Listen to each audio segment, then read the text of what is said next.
स्वागत है आप सभी का आपके अपने YouTube चैनल पे। दिस इज यशोदा वर्मा और आज हम करेंगे क्लास 9th का एक्सरसाइज 2.4 क्वेश्चन नंबर 10। तो चलो शुरू करते हैं। क्वेश्चन नंबर 10 हमारा क्या है कि निम्न में से प्रत्येक का गुणनखंड ज्ञात करना है। तो क्वेश्चन क्या दे रखा है 27y की क्यूब प्लस 125 जेड की क्यूब। तो बेटा क्वेश्चन नंबर 9 तक हमने ये वाला फॉर्मूला यूज़ किया था, a प्लस बी की क्यूब इस इक्वल टू a की क्यूब प्लस b की cube plus 3ab a plus b। ठीक है, अब इसी से डिराइव करके हम एक और फॉर्मूला बनाएंगे। वो क्या होगा देखो, क्योंकि हमारा ये फॉर्मेट दे रखा है a की क्यूब प्लस b की क्यूब, है ना। यहाँ से हम निकालेंगे a की क्यूब प्लस b की क्यूब। हमें ये फॉर्मेट इस तरीके से दे रखा है, तो हमें इसी तरीके से क्वेश्चन भी हमें फॉर्मूला भी हमें अप्लाई करना है। तो देखो बेटा, ये कुछ एक फॉर्मूला ये है हमारे पास a की क्यूब प्लस b की क्यूब।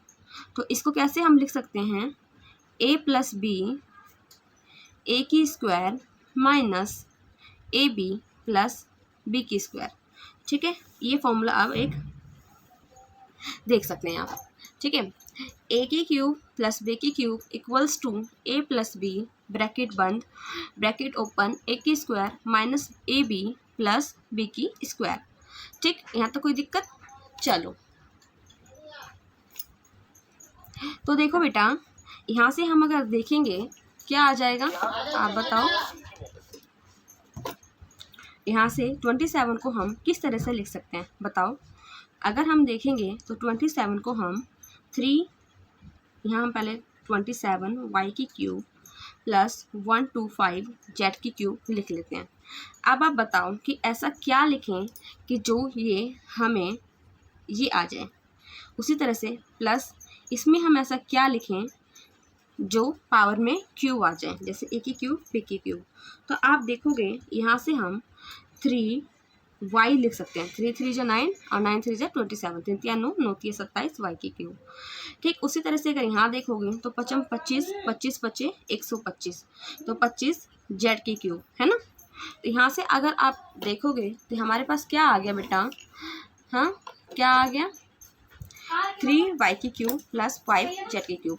अब देखो ये इस फॉर्मेट में आ गया। अब हमें ये वाला फॉर्मूला अप्लाई कर देना है इसके ऊपर। तो क्या है,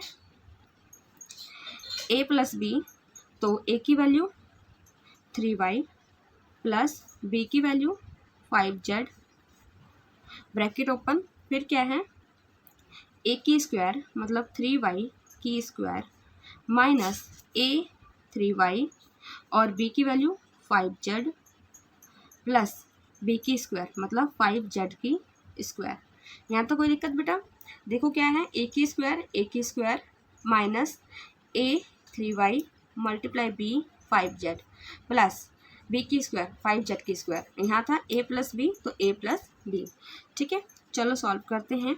अब आगे सॉल्व करेंगे हम तो आ जाएगा यहाँ से हमारा 3y प्लस 5z 3 3 9 y की स्क्वायर, इसको करेंगे 3 पंजे 15 yz, इसको करेंगे 50 25 z की स्क्वायर।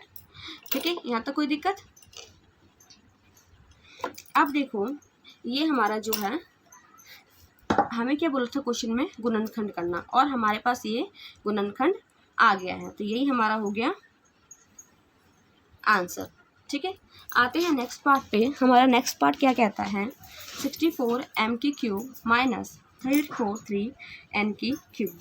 यहाँ पर भी बेटा वही फॉर्मूला यूज़ होगा। देखो कौन सा, a माइनस बी की 3 equals to a minus B A की square plus A B plus B की स्क्वायर।